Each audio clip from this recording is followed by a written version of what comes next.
The electric small SUV market is heating up, and Mercedes is determined not to be left in the dust.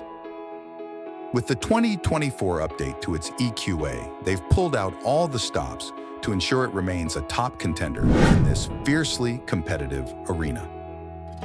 Get ready for an electrifying ride as Mercedes raises the bar once again. While the changes to the exterior might not immediately catch your eye, the real buzz surrounds the Mercedes EQA's boosted range.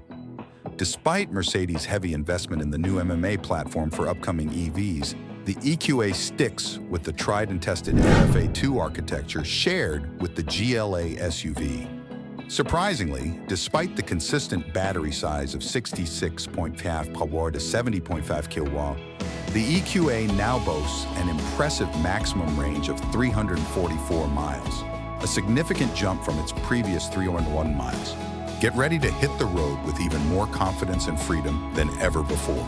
Launching the EQA lineup is the dynamic 250 Plus model, featuring the robust 70.5 kWh battery, paired with a single front-mounted electric motor, boasting an impressive 187 bhp and 385 Nm of torque. With this power under the hood, the EQA accelerates from 0 to 62 knots in just 8.6 seconds, shaving off a notable 0.3 seconds from its predecessor, while maintaining a steadfast top speed of 90 km. Get ready to experience electrifying performance like never before.